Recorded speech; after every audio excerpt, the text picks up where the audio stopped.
बेटा आज मैं स्टार्ट करने वाला हूँ बेटा टू डायमेंशनल हीट इक्वेशन।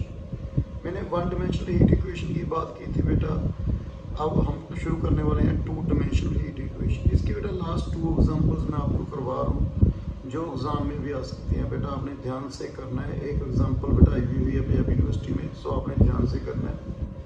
सो बेटा first two dimensional heat equation क्या है बेटा, उसके बाद ये एग्जांपल स्टार्ट करेंगे बेटा। Consider flow of heat in a metal plate in x or y plane and you depend upon x, y and t. Then two-dimensional heat equation के del u upon del t. Two-dimensional heat equation क्या है बेटा, del u upon del t equal to alpha square del square u upon del x square del square u upon del y square. Okay.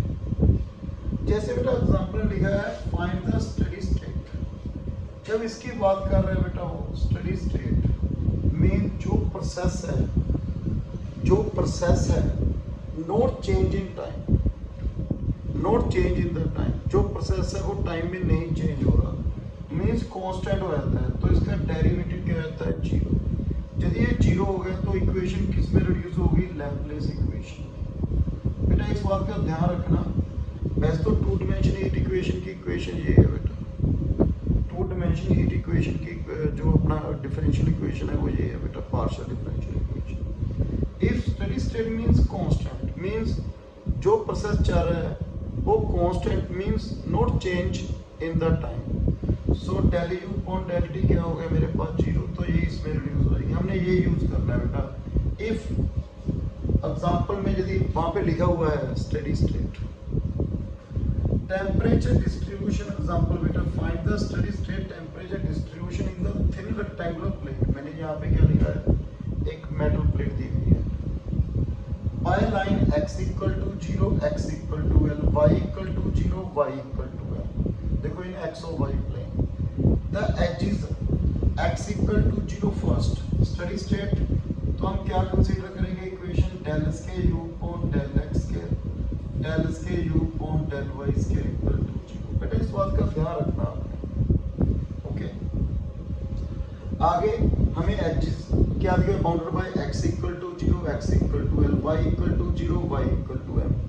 The edges x equal to zero, x equal to l and y equal to zero are kept zero temperature, means boundary condition क्या दी है बेटा, u zero, y equal to zero, zero, l y equal to zero, u x zero equal to zero and बेटा ये condition होगी ना, देखो zero, y equal to zero, l y equal to zero दी हुई है ना, तो x equal to zero, x equal to l, y equal to zero, हमें टेम्परेचर क्या दिया है, zero, and h y equal to m कितना दिया बेटा, 100 डिग्री।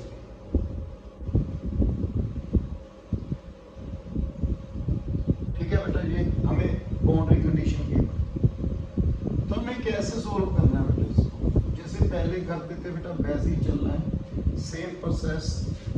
लेट इसको first, second, third, let u x y equal to x x y y बेटा, derivative यहाँ पे पुट करना है आपने, x double derivative y plus x y double derivative equal to zero, x double derivative on x minus y double derivative on y equal to lambda, x double derivative lambda x, y double derivative lambda. Case 1 lambda equal to zero, तो आपको मालूम है बेटा x क्या आएगा, c1x plus c2, y क्या आएगा बेटा मेरे पास c3y प्लस c4, तो मेरे पास u x y क्या आएगा, c1x plus c2, c3y plus c4।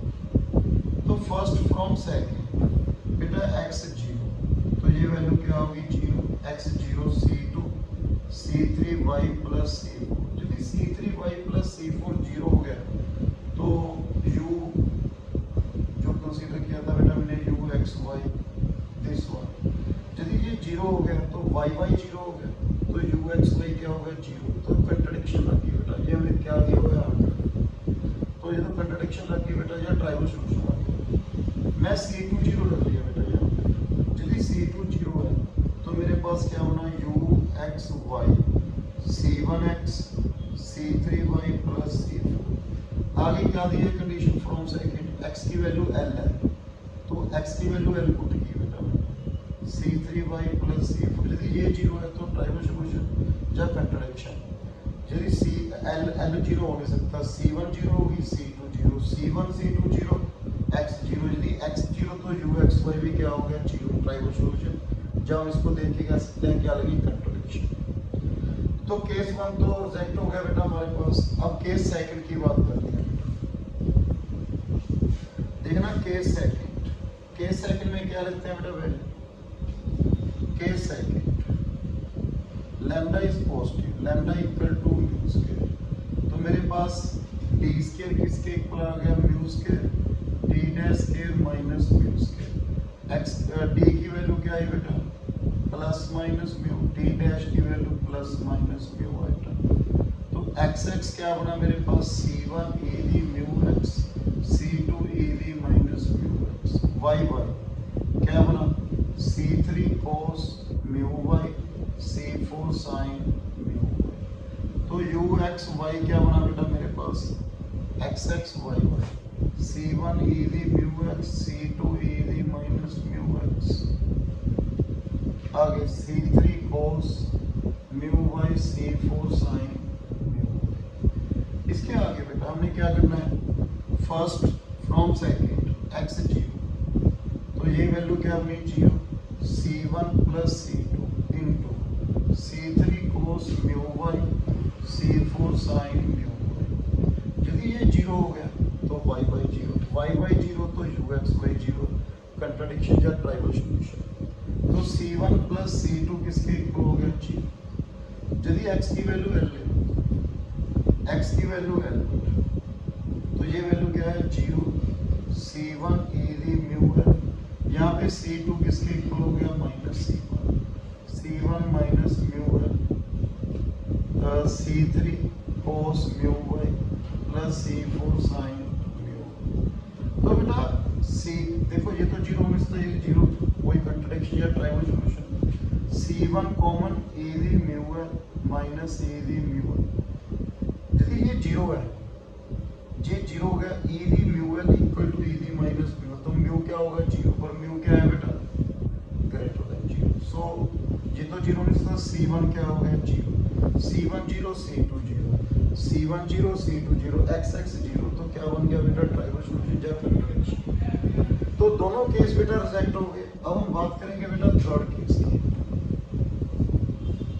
Case third बेटा, केस थर्ड में क्या है बेटा, case third lambda is negative, lambda की वैल्यू क्या रखी बेटा minus mu square, okay minus mu square. तो मेरे पास क्या बना बेटा x double derivative D square minus mu square D dash square mu square. तो d किसके इक्वल है बेटा प्लस माइनस म्यू बेटा, D dash plus minus mu, okay मेरे पास ये वैल्यू बन गई बेटा। तो मेरे पास आ गया बेटा क्या बना बेटा x x C1 cos mu x, C2 sin mu x, and y y e the C3 e the mu x, mu y देखो क्या बना बेटा यू एक्स वाई, यहाँ पे लिख रहा हूँ C1 cos mu x, C2 sin mu X, आगे C3 e the mu Y, C4 e the minus mu बेटा ये। अब कंडीशन बेटा x जीरो, तो ये तो हो गया जीरो, साइन जीरो जीरो को zero one, C1 C3 e the mu Y, C4 e the minus mu Y. यदि ये जीरो हो गए तो y वाई जीरो हो गए, फिर ट्राइबल सॉल्यूशन। तो C1 क्या रख लिया मैंने जीरो, तो यू एक्स वाई मेरे पास क्या बना C2 sin mu x, C3 e the mu Y, C4 e the minus mu, okay.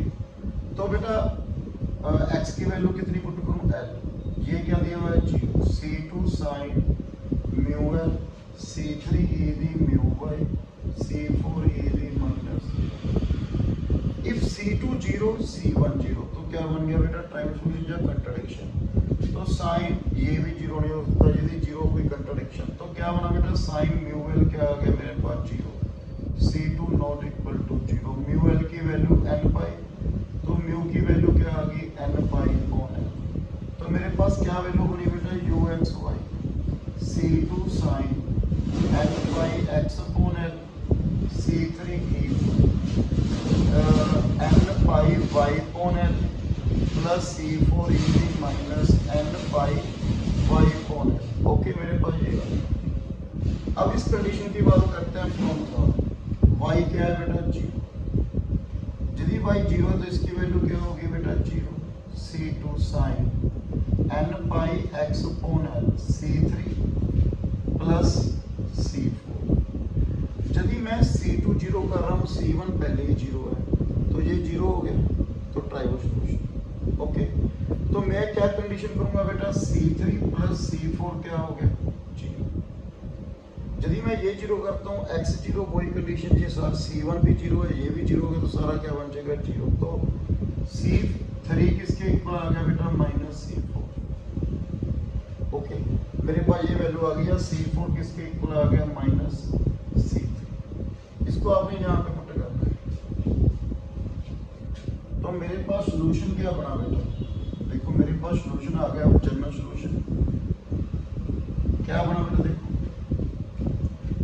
You x Y equal to C2 sine n pi x upon l, C3 common आ गया बेटा, यहाँ क्या बना e the minus sorry n pi y upon l minus e the minus n pi y upon l। मेरे पास ये बन गया, ये किसके इक्वल है बेटा हाइपरबोलिक साइन, क्लियर है बेटा, ये किसके इक्वल आ गया बेटा हाइपरबोलिक साइन के इक्वल आ गया। तो क्या बना C2 C3 sine n pi x upon l hyperbolic sine n pi y upon l। आपको मालूम है साइन थीटा किसके इक्वल होता है बेटा hyperbolic sine theta e the minus theta upon 2। तो मेरे पास ये आ गया। ओके, इसके बाद बेटा तो मोस्ट जनरल सॉल्यूशन क्या बना, general solution u x y, ये कांस्टेंट है ना से summation m equal to 1 to infinity cn sine n pi x upon l hyperbolic sine n pi y upon l। अब ये कंडीशन भी गिवन है, पुट y को m, तो ये क्या हो गया 100 summation m equal to 1 to infinity, इसको नंबर 4 डाल लीजिए, cn sine n pi x upon l hyperbolic sine n pi m upon l। देखो ये भी कांस्टेंट है, ये भी कांस्टेंट है, तो cn की वैल्यू क्या आएगी बेटा 2 पॉन, ठीक है 2 पॉन, x की वैल्यू 2 से l तक थी ना, 2 से l 0 to l 100 sine n pi m upon l into sine n pi x upon l। मेरे पास ये बना बेटा, तो क्या बना बेटा 2 upon l hyperbolic sine n pi m upon l 0 to l। जो कांस्टेंट होते हैं ना बेटा इस तरफ आ गए नीचे इसके, तो मेरे पास क्या बना बेटा, ये तो कांस्टेंट बाहर ही आ गया, तो मेरे पास ये बना बेटा। तो cn की वैल्यू कैसे लिखते थे 2 अपॉन l fx, और ये वैल्यू होती है 200 हो गया ना बेटा बाहर, sine n pi x upon l dx। अब इसको सॉल्व करना है बेटा, देखो कैसे सॉल्व करेंगे बेटा इसको।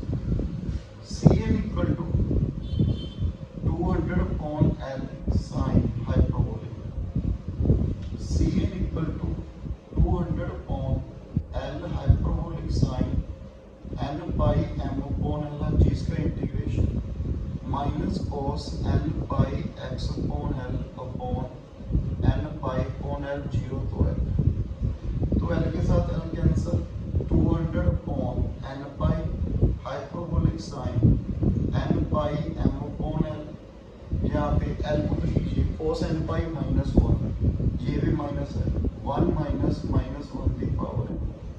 इसको कहाँ पुट करना है बेटा आपने, इसमें पुट करना है, put in 4 B get solution. तो हमने ऐसे इसको सोल्व करना है बेटा। एक एग्जांपल ये, नेक्स्ट एग्जांपल बेटा ये अभी यूनिवर्सिटी में भी आई हुई है बेटा एग्जाम में, सो मैं इसके बाद करवा रहा हूँ बेटा। Thank you very much.